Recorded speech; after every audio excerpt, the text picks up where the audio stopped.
I am Ferdinand Marcos, and I am the President of the Republic of the Philippines.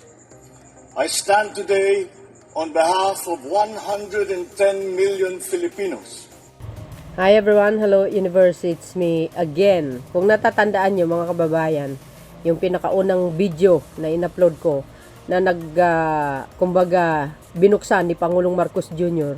yung rice processing system diyan po sa sa Gimba, Nueva Ecija. So, I think pinakauna-una po 'yun. No, yung lugar na 'yun na nabigyan. Tapos sunod-sunod na po 'yan. Episode 2 na sinasabi dito, I think, yes, 'yun po ang naumpisan ko eh. Episode 2, rice processing system. Yan in RPS 2 rice field Gimba, Nueva Ecija. Ayan, April 13, 2026, 2 days ago, kaya nahuli ako. But anyway, dahil dyan mga kababayan, gusto ko i-uploads or i-updates ito kung kumusta na po yung ani, no, ng Nueva Ecija. At kumusta naman ang kanilang rice processing system, guys. Nakakatuwa talaga as in, no. Para kompleto detalyado, ito, panoorin nyo po ng buo. Shout out sa mga Marcos Lily supporters, Filipino and OFW. Ayan, today is April 16, 2026. Eto na. Kada nang umaasa sa mano-manong pagtatanim ng palay ang mga magsasakang tulad ni Kata Obinaryo ng Nueva Ecija. Mababa ang kanilang kita dahil sa taas ng production cost, dulot ng pag-aararo gamit ang kalabaw at pagpapatuyo ng palay sa pagbibilad sa kalsada. Dahil dito, sa bawat 100 sako ng palay, 4 ang natatapon lang, kaya lugi ang mga magsasaka. Ito ang problemang gustong lutasin ni Pangulong Ferdinand Marcos Jr. Libo-libo ring makinarya at pasilidad ang ating binuksan at pinamigay para sa mga magsasaka. Last week, dinayo ng Pangulo ang Gimba, Nueva Ecija para inspeksyonin ang Rice Processing System o RPS, ang modernong pasilidad para sa pagpapatuyo at paggiling ng palay. Pero para pampabilisan, kailangan ito mechanization ang ginagawa natin. Dagdag pa ni Agriculture Secretary Francisco Tio Laurel Jr., pagbibilad ng sakalye, maraming losses dyan eh. Kaya maraming pumapangit yung quality. Better quality means better price. 213 ang ginagawa at ipinamamahagi ngayong rice drying facility sa iba't ibang lalawigan. Ininspeksyon din ng Pangulo ang katabing rice mill. Nandito na yung milling, nandito na yung drying. Lahat ng value added ay nandito, naiiwan sa kooperatiba, naiiwan sa mga magsasaka. Ang modernisasyong ito ang bagong muka ng agrikultura. Yung mga nagsasaka ay nakangiti at ibig sabihin na maayos ang kanilang hanapbuhay. Sila ang nagpapakain sa buong Pilipinas, kaya alalahanin natin lagi ang kanilang kalagayan. Sa buong bansa, tuloy-tuloy ang trabaho. Isa-isang inaayos ang mga bagay na nagpapagaan sa buhay ng mga Pilipino. Ito ang bagong kwento ng agrikultura, ang pagtatanim ng pagbabago at ang pag-ani ng pag-asa. Wow. Oh, see guys? Oh, ano yan? Sino ang nakapagsabi na walang nagawa ang Pangulo? Ha? Ito po ang mga ebidensya natin. Kaya po, yan po ang, kumbaga, yan po ang trabaho natin. As a social media content creator, political content creator, no, and pro-government content creator, suportado po natin ang mahal na Pangulo.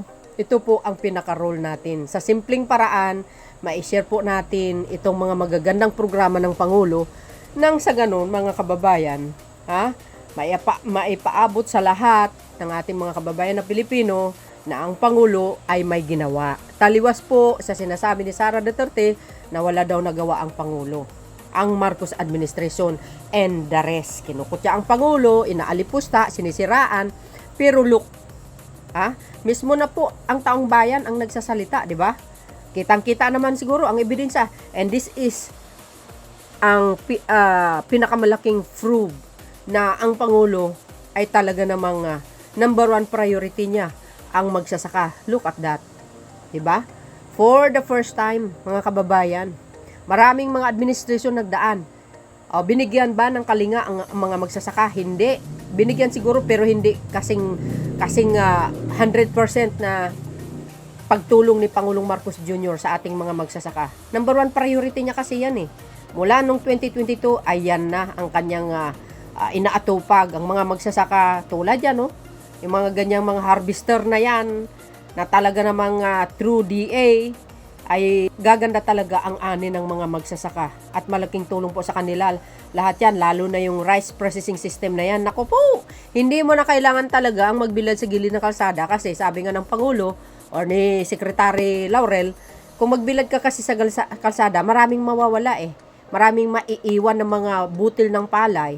Hindi tulad po sa rice processing system, kompleto, no? Hindi mo na kailangang magbilad. At least ang kabuuan nun, nakukuha lahat.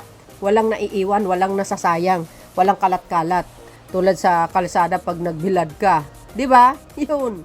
Yan ang Pangulo. Isa sa mga ebidensya natin na sinasabi walang ginawa ang Marcos administration. Ito, ay sos, laking katulungan yan guys, ha?